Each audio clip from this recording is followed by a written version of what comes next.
ETF index mutual funds నేర్చుకుని stock మార్కెట్లో రాణించాలనుకుంటున్నారా? వెంటనే ఈ నెంబర్కి కాల్ చేయండి. నమస్కారం. విష్ణు పురాణం 4వ రోజు పారాయణలోకి వచ్చామండి. ఈ భాగంలో పృథువు యొక్క గాథని వింటాం. ముందు భాగంలో వేణుడు అనేవాడి కుడి భుజాన్ని మధించి ఆ మథనంలోంచి పృథువు జన్మించాడని, అతని వల్లే భూమికి పృథివీ అనే పేరు వచ్చిందని అనుకున్నాము. ఈ నేలిన చక్రవర్తి ఆయన భూప్రపంచం మొత్తాన్ని ఏలాడట. భూమిని గోవుగా చేసి పాలు పితికి ఆ పాలతో చరాచర భూతకోటికి సంజీవన స్థితిని కలిగించాడు అని పరాశర మహర్షి చెప్పగా, శిష్యుడైన మైత్రేయుడు గురువుగారికి నమస్కరించి, గురుదేవ, మునులు వేణుని భుజాన్ని మధించటము, పృథువు జన్మించటము, ఆ రాజు భూమిని ఆవుని చేసి పితకటము, ఈ విషయాన్ని విస్తరించి చెప్పవలసిందని కోరుకుంటే పరాశరుడు ఇలా చెప్తున్నారట. అంగుడు మృత్యుపుత్రిక అయిన సునీధను పెండ్లాడి ఆమె ఎందు కనినవాడు వేణుడు. వానికి పట్టం కట్టి భార్యతో సహా తపశ్చర్యకై వనవాసి అయిపోయాడు. ఆ వేణుడు మాతామహ దోషం వల్ల పరిపాలన ధర్మపద్ధతిగా చేయక పాపపు పనులు చేసేవాడు. తాత ముత్తాతల నాటి అగ్రహారాల్లో పన్నులు వసూలు చేస్తూ బ్రాహ్మణుల్ని బాధించటము, న్యాయ పద్ధతికి విరుద్ధంగా ధనార్జన చేస్తూ దానిని దుర్వినియోగం చేయటము, వేదవేత్తలైన విద్వాంసుల జీవితాలకు వేడి కలిగించి రాష్ట్రం నుంచి వెళ్ళగొట్టటము, శుభప్రదమైన ఆస్తిక పద్ధతిని విడిచి పాషండ మతాన్ని అవలంబించటము, జారచోరులను దురాచారాలను ఆదరించి పోషిస్తూ ఉండటము, అసత్యమాడటము, ధర్మ మార్గాన నడిచే వారిని క్రూరంగా శిక్షించి ఏడిపించటము, పనిపట్టి సాధువులను బాధించటం వంటివి నిత్యకృత్యాలుగా ఉండేవాడు. ఆ కాలంలో కూడా ఇలాంటి ఒక దుర్మార్గుడు దౌర్భాగ్యులు ఉన్నారు. అయితే మళ్ళీ బ్రహ్మదేవుని దయ వల్ల మళ్ళా దాన్ని అంతటినీ సరిచేసేవారు. యజ్ఞాలు, వ్రతాలు, నోములు, జపాలు, దేవపూజలు చేయకూడదు, చేసిన వాళ్ళకి మరణదండన అని తన రాష్ట్రమంతా చాటించాడు. ఒకవేళ ఎవరైనా అతనికి బుద్ధి చెప్పడానికి ట్రై చేస్తే, ప్రయత్నం కనుక చేస్తే తనాపర అనే విమర్శ లేక శిక్షించి పుర నుంచి వెళ్ళగొట్టేసేవాడట. ఇలాంటి వేణుని దుష్టపరతకి ఫలితం అనావృష్టి, పాడి పంట ఏక్యమైపోయినాయి. ఏమీ లేవు, పాడి పంటలు లేవు, అనావృష్టి అసలు వానే లేదు. ప్రజలు అన్నపానీయాలకి అలమటిస్తూ దిక్కులేని వారైపోయారు.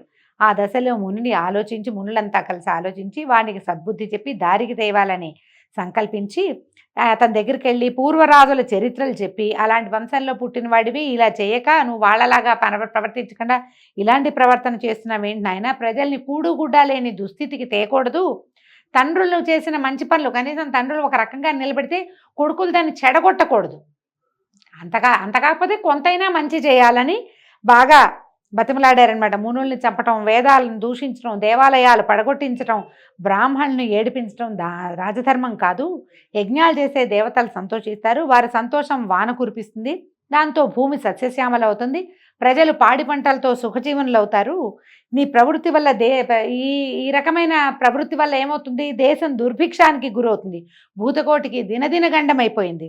మళ్ళీ చెప్తున్నాము, మీ పూర్వుల మార్గాన ప్రవర్తించమని పదే పదే చెప్తే కోపంతో కొరకొరలాడే వేణుడు, మీరు ప్రలాపన ఆపసేయండి, మీ పేలాపన ఎందుకు ఇలా ప్రేలుతున్నారు మీరు అని తిట్టాడట. నాకంటే మిన్నగా చెప్పదగిన వాడు లోకంలో లేడు, విష్ణువు నాకంటే అధికుడని మీరు చెప్తున్నారు, మీకంటే పిచ్చివాళ్ళు ఉంటారా? బ్రహ్మ విష్ణు మహేశ్వర్ల అంశలు ఉన్నవాడు నేను, కాబట్టి ఇంకా యజ్ఞం యాగం చేయక్కర్లేదు, నేనే దేవుణ్ణి అంటున్నాడు అనమాట.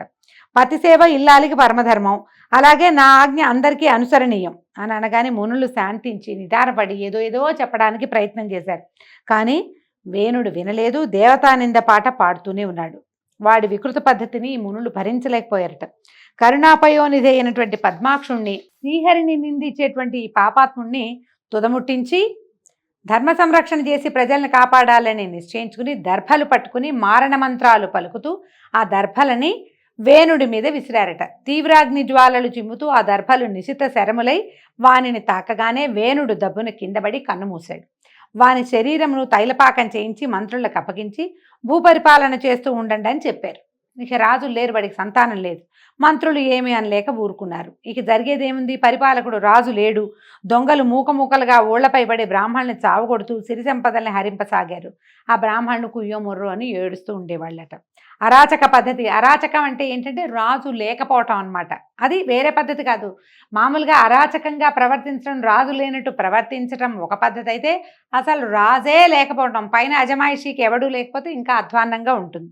మునులు బ్రాహ్మణులు చూసి జాలిపడి ఓదార్చి వేణుని యొక్క ఊరు భాగాన్ని మధించారట. ఊరు తొడ భాగాన్ని మధిస్తే ఆ భాగం నుంచి భయంకర వికృతాకారుడు బయలుపడి నన్ను ఏం చేయమన్నారని హుంకరిస్తూ అడిగాడట. అయ్యో, అనుకున్నదొకటి అయిందొకటి, వీడిని తోటి ప్రశాంతంగా ఎవరి నువ్వు ప్రజాపాలన చెయ్యంటే వీడు హుంకారాలు చూస్తేనే జనం భయపడి చచ్చేటట్టున్నారు, ఇది పనికిరాదనుకున్నారు. ఏం చేశారు, వీడిని వింధ్యపర్వత ప్రాంతానికి వెళ్ళి మ్లేచ్ఛ కిరాత జాతులకు అధిపతిగా ఉండరా నాయన అంటే వాడు సుడిగాలిలాగా ఎగురుతూ తిరిగి వెళ్ళిపోయాడట అక్కడికి. మ్లేచ్ఛ కిరాత జాతులకి అధిపతిగా ఉన్నాడు. అక్కడి నుంచి ఏమనుకున్నారు, ఈ వేణుడిలో ఉన్న పాపం ఆ నిషాద రూపంలో వెళ్ళిపోయిందని సంతోషించి ఉదాత్త అనుదాత్త స్వరిత పద్ధతిని వేదమంత్రాలు ఉచ్చరిస్తూ ఈ తైలపాకంలో నూనెలో పెట్టారు కదా వేణుని దేహాన్ని, అతని కుడి భుజాన్ని మధించారట. మధిస్తే ఆ మదన ఫలితంగా సాటి లేని భుజబలము, దివ్య తేజస్సు, సులక్షణ లక్షితమైన అంగసౌష్ఠమము కలవాడై విష్ణువంశలో ఒక బాలుడు జన్మించాడు. అప్పుడు వాడిని చూసినటువంటి మునులు సంతోషించి ఈ బాలుడు తగిన ధరణీపతి, భూమికి తగిన భర్త వీడు అని ఏకవాక్కుగా అనుకొని వాడికి పృథువు అనే నామకరణం చేశారు. అప్పుట ఆకాశం నుంచి పుష్పవర్షం కురిసింది, దేవదుందుపులు మోగాయి, దేవగణాలు అభినందించారు. అప్పుడు పుట్టినటువంటి పృథువు యువకుడై మహనీయ మహిమ కలిగిన వాడే విరాజిల్లుతూ ఉన్నాడు. అక్కడి నుంచి వాడి కోసమట పుట్టిన శిశువు కోసం దేవలోకం నుంచి విశిష్ట తేజస్సు గల ఖడ్గము, ధనుసు, అక్షయబాణ తూణీరాలు 2, వజ్రకవచము యుద్ధ సాధనాలుగా వచ్చాయి.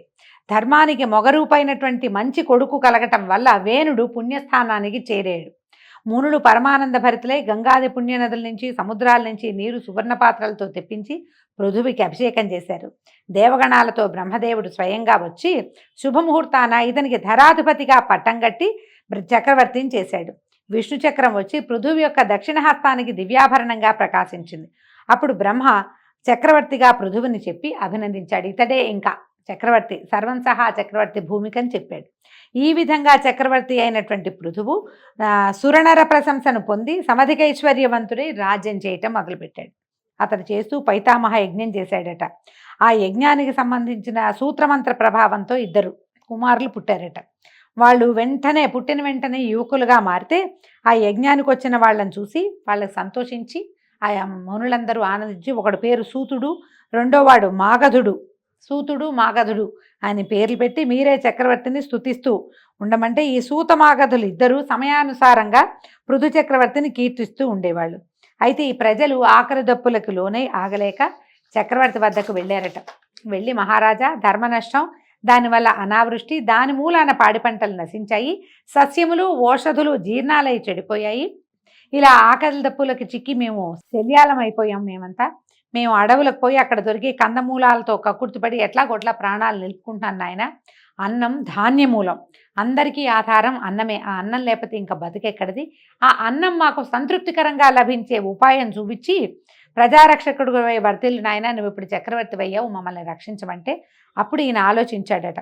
సస్యనాశం చేసి కరువు కలిగించిన ఆ భూమిని కూడా హతమారుస్తాను. భూమి వల్లే కదా మరి భూమి బిగిసిపోయింది, అందుకని పంటలు పండటం మానేసినాయి అని భావించాడు. అని చెప్పి ఈయన ఏం చేశాడట, ఈ భూమి మీద బాణం వేయడానికి లేచేసి విల్లందుకున్నాడు, బాణం సంధించాట. ఇక ప్రయోగించటమే తడవుగా ఉంది. భూమి అదిరిపోయి గోరూపం ధరించి బ్రహ్మ దగ్గరికి వెళ్ళాలని పరిగెడుతుంటే చక్రవర్తి అడిగట, నువ్వు ఎక్కడికి పరిగెత్తినా సరే నేను నీ వెనకాలే వస్తాను, నువ్వు నా బాణానికి గురికాక తప్పదు అనేసరికల్లా భూమి అందుట, ఓ రాజా, స్త్రీవధ పాపం అని తెలీదా నీకు? నన్ను చంపితే భూమినే, నన్నే చంపేస్తే నువ్వు పాలించేది దేనిని? ఈ ప్రజలందరినీ ఎట్లా నువ్వు బతికిస్తావు అనేసరికల్లా ఈయన అన్నట్ట, నువ్వు ప్రజలకి తిండి లేకుండా చేసిన దుర్మార్గురాలవి, అందరినీ సంరక్షించడానికి నిన్ను చంపడం పుణ్యమే కానీ పాపం కాదు. వారి స్థితి తర్వాత చూస్తాను. దైవబలం సమృద్ధిగా ఉన్నవాడిని నేను, వాళ్ళని సుఖంగా పాలించడం నాకేమీ కష్టం కాదు. నీ అంతు నేను చూస్తాను, కానీ నా దగ్గర ఒక ఉపాయం ఉంది, దానివల్ల ప్రజా సంరక్షణ జరుగుతుంది అనేసరికల్లా ఈ భూమి చెప్తోందనమాట. సస్యాలు ఓషధులు నాలో ఇమిడి జీర్ణమైపోయినాయి, భూమిలో ఉండిపోయినాయి. నువ్వేం చేస్తావు? నేను గోరూపంలో ఉన్నాను కదా, నాకు ఒక దూడని కలిగించు. అది తాగే సమయంలో, అది పాలు తాగే సమయంలో ఓషధులు సస్యాలు మళ్ళీ ఆవిర్భవిస్తాయి, ఆ ప్రయత్నం చేయమని గోరూపధర అయినటువంటి భూదేవి సెలవివ్వగా ఇతను ఏం చేశాడట, ఆ మాట విని సరేనని స్వయంభువుని దూడగా కల్పించి తానే ఈ పాలు పితికాడట. ఈ దూడగా ఎప్పుడైతే దూడ ఉంటుందో, దూడ నోరు తగిలేసరికల్లా పాలు వాటంతటవే స్రవిస్తాయి. గోవు కాదు, తల్లి యొక్క ధర్మం అన్నమాట. ఈ లోకరీతి మనుషులైనా అంతే, ఏ జంతువైనా అంతే. సక్కింగ్ రిఫ్లెక్షన్స్ అని చెప్పుకుంటాం మనం ఇంగ్లీష్లో. ఇది ఒక మెడికల్ టర్మే. పిల్లలు పాలు తాగుతుంటే తాగిన కొద్దికి పాలు పుడతాయని చెప్తారు. స్త్రీలకి, మనుషులకు కూడా అంతే. ఎప్పుడైతే ఈ దూడగా స్వయంభూ వచ్చి తల్లి పాలు తాగడానికి భూదేవి గోరూపంలో ఉన్న భూమి దగ్గర పాలు తాగడానికి ప్రయత్నించాడో వెంటనే ఆమెలో ఉన్న ఓషధులు, సస్యాలు, పంటలు అన్నీ స్రవించడం మొదలుపెట్టినాయి పాల రూపంలో. అయితే ఈ దూడని వ్యాజంగా చేసుకుని ఋతు చక్రవర్తి స్వయంగా ఆ ఆవుని పితికితే ఏకధారగా పాల్పడ్డాయిట. అవి ఇట్లా కింద పడేసరికల్లా సస్యాలు మంత్రించినట్టుగా నూతన శోభతోటి పైకి లేచాయి. ఎక్కడ చూసినా భూమి సస్యశ్యామలంగా కన్నుల పండవుగా అయిందిట.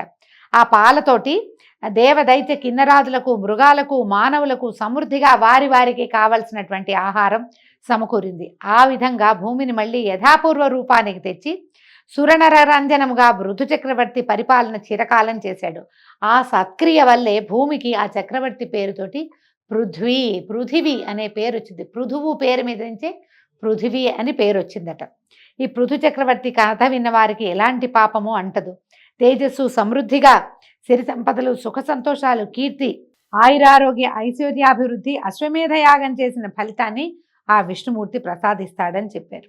ఈ పృథు చక్రవర్తికి అంతర్థి, వార్థి అని 2 కుమారులు కలిగారట. వారిలో అంతర్థికి శిఖండి అను భార్య యందు హవిర్ధానుడనే కుమారుడు కలిగాడు. వాడికి అగ్ని వల్ల పుట్టినటువంటి ధిషణ అనే కాంత యందు ఒక కొడుకు కలిగాడు. అతను యజ్ఞ సమయమందు కుశలను ప్రాచీనాగ్రములుగా ఉంచటం వల్ల ప్రాచీన బర్హి అని ప్రసిద్ధుడయ్యాడు. యజ్ఞం చేసేటప్పుడు అగ్రాలంటే కొసలని ప్రాచీనంగా ముందటం, ప్రాచీ వైపు ఉంచటం వల్ల అతని పేరు ప్రాచీన బర్హి అని పేరు పెట్టారట. అతనికి సముద్రపుత్రి అయిన సౌవర్ణ యందు ధనుర్వేద పారంగతులైన ప్రచేతసులు అనేవారు 10 మంది కలిగారట. వారు భేదము లేని పద్ధతిలో ధర్మ ప్రవర్తనలై 10,000 సంవత్సరాలు సముద్రం మధ్యలో తపస్సు చేశారు అని చెప్పేసరికల్లా మైత్రేయుడు అడిగారు, ఈ గురువర్య, ప్రచేతసులు సముద్ర మధ్యంలో అంతకాలం తపస్సు చేయడానికి కారణం ఏంటి? ఆ కథ వినాలనుంది, అది ఏమిటి ఆ కథ, ఎందుకు తపస్సు చేశారు అని అడిగారు. ఈ ప్రాచీన బర్హి అనేవాడు ఇంద్రుడిలాగా భూవలయాన్ని ధర్మవైభవంతో పరిపాలించాడు. తన మాట జవదాటగా భక్తితో ప్రవర్తిస్తున్నటువంటి ప్రచేతసులనే కొడుకులతోటి ఒకసారి అన్నాడు, మీరు ధర్మ సమైక్యంతో ప్రవర్తించే బుద్ధిమంతులు కనుక మీకు అసాధ్యం ఏదీ ఉండదు. విష్ణువుని ధ్యానిస్తూ తపస్సు చేయండి. ఆ దేవుని అనుగ్రహం వల్ల భావికాల ప్రజాపతి శక్తి పొంది చరాచరభూత సృష్టి చేయండి అని చెప్పగా వాళ్ళందుకు అంగీకరించి సముద్రం మధ్యంలో ఉండి విష్ణువుని ధ్యానిస్తూ ఎంతో కాలం తపస్సు చేశారు. వాళ్ళకి విష్ణువు ప్రసన్నుడై ప్రత్యక్షమయ్యి, మీ తపస్సుకు మెచ్చాను, వరాలు కోరమంటే కమలా మనోరమణ, జగదేక పవిత్ర చరిత్ర, సరోజనేత్ర, శుభాలోకన, సకల లోకపాలన, మాకు ప్రజాపతి ప్రాభవాన్ని అనుగ్రహించమని పరిపరి విధాలుగా విష్ణువుని కీర్తిస్తూ తమకి కావలసిన వరాన్ని అడిగారు. అప్పుడు ఏం చెప్పాడంటే, మీ కుమారుడు దక్షుడనే పేరుతోటి ప్రజాపతి అవుతాడు అని వరమిచ్చి శ్రీపతి అంతర్హితుడయ్యాడు. అలాగా విష్ణువు వల్ల వరం పొంది వాళ్ళు సముద్ర మధ్యం నుంచి బయటకు వచ్చారు. ఇంతకాలం వాళ్ళు తపస్సు చేస్తూ సముద్రంలో ఉండిపోవటం వల్ల దేశం అరాచకమై చెట్లు తెగ పెరిగి భయంకరమైన అరణ్యంగా అయిపోయిందట. ఆ బాధ పోగొట్టాలని చంద్రుడు ఆలోచించి అవయవాల నిండు సొబగుతోటి మోహినీ దేవతను పోలినటువంటి ఒక కన్యను కల్పించి వారి వద్దకి తీసుకొచ్చాడట. మీరు దేశమందు లేకపోవటం వల్ల వృక్షాలు తెగ పెరిగి ఉండటంలో దోషం లేదు. ఇప్పుడు మీ కోపాగ్నికి చూడండి, ఇవి చెట్లన్నీ మాడి మసైపోయినాయి. తపస్సు చేసిన వాళ్ళకి ఇంత దీర్ఘ కోపం ఉండకూడదు. చెట్లు మీకు అనుకూలంగా ఉండటానికి ఇదిగో ఈ కన్య ఈ వృక్షాల నుంచి ఆవిర్భవించి నా కిరణామృతం వల్ల పెరిగింది. ఈమె పేరు మారిష అని చెప్పాడు. ఈమెను గృహిణిగా పరిగ్రహించండి. అప్రమేయ బలుడైన సుతుడు జన్మిస్తాడు. ఆ కొడుకు మీకు నాకు గల తేజస్సు నుంచి భాగం పొంది దక్షుడనే పేరున ప్రజాపతి అవుతాడు. అతని వల్ల ప్రజా సమృద్ధి అవుతుందని సానునయంగా చెప్పగా ప్రచేతసులు అంగీకరించి చంద్రుణ్ణి అడిగారట, ఈమె చెట్ల నుంచి ఎలా పుట్టింది, నీ కిరణ ప్రసారంతో ఎట్లా పెరిగింది వివరించమంటే మారిష యొక్క కథ చెప్తున్నారండి. ఇదొక విచిత్రమైన వృత్తాంతంగా కనపడుతుంది. ఒకప్పుడు కందుడనే ముని గోమతి తీరంలో అసాధారణమైన తపస్సు చేస్తుండగా ఇంద్రుడు భయపడి అతని తపస్సు చెడగొట్టాలని ప్రమ్లోచన అనే అప్సరసని రప్పించి గోమతి తీరాన తపస్సు చేస్తున్న కందుని నీ అందచందాలతోటి వశపరుచుకుని తపస్సు చెడగొట్టమని తగిన చెలికత్తెలతో వెళ్ళమని నియమించాడట. ఆ అప్సరస చెలికత్తెల్ని కొంతమందిని వెంబడి పెట్టుకుని ఈ కందుడి ఆశ్రమానికి వెళ్ళింది. ముని తపశ్చర్యను చూసి ఎదురుగా వెళ్ళడానికి భయపడి పక్కనున్న పొదరిళ్లలో ఆటలాడుతూ పాటలు పాడుతూ అతనికి కనిపించకుండా విహరించేదట.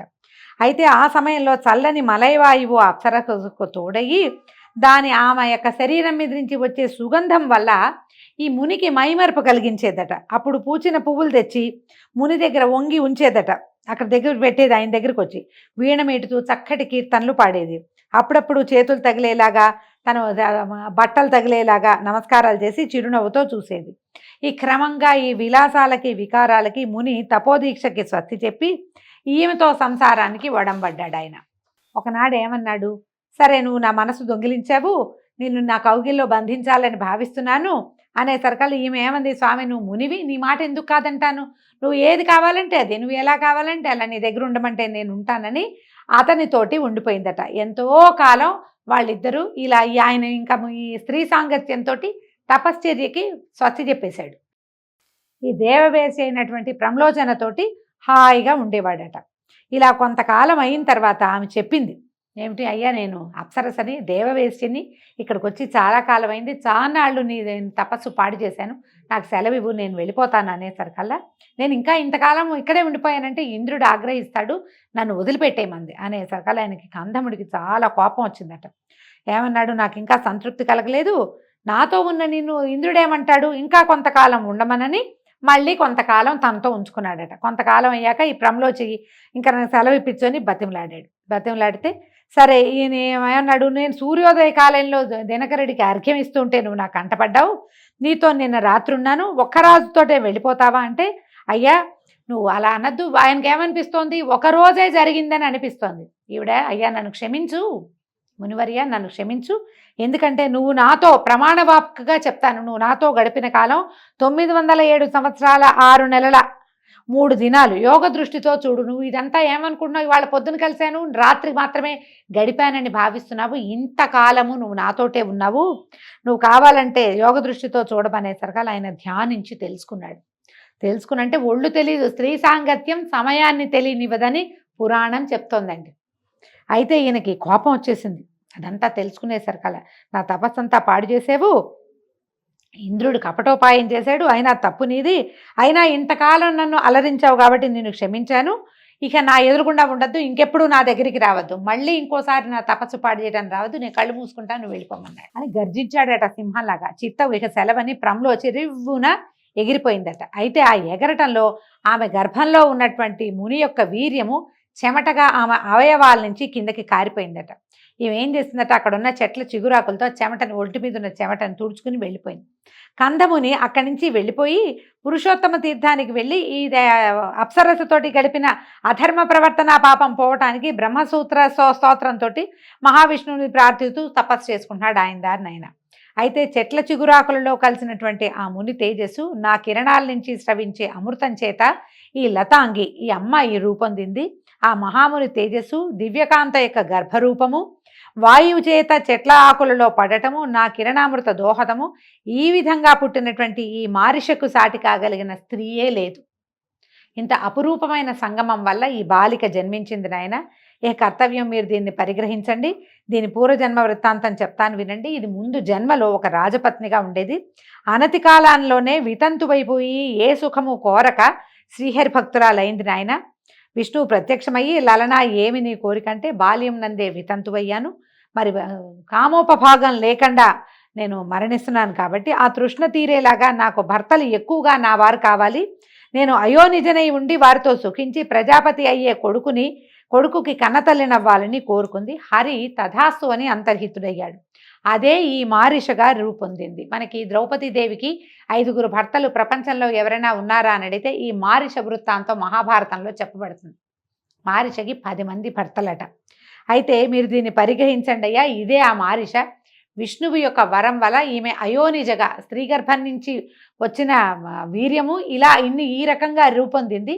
అపురూపమైన కలయిక వల్ల జన్మించింది ఈమె అయోనిజ, ఈమెను స్వీకరించండి అని చెప్పాడు. అప్పుడు ఇప్పుడు ఈ మహానుభావుడైనటువంటి ప్రజాపతి అయ్యే కుమారుడు కలుగుతాడు. ఇది మహావిష్ణువు యొక్క అనుగ్రహము. వాడు అనేక వంశాలకి వంశకర్త అవుతాడు అని చెప్పి చంద్రుడు నచ్చజెప్పి మారిషను ప్రచేతసుల గృహిణిగా పాణిగ్రహణం చేయించాడండి.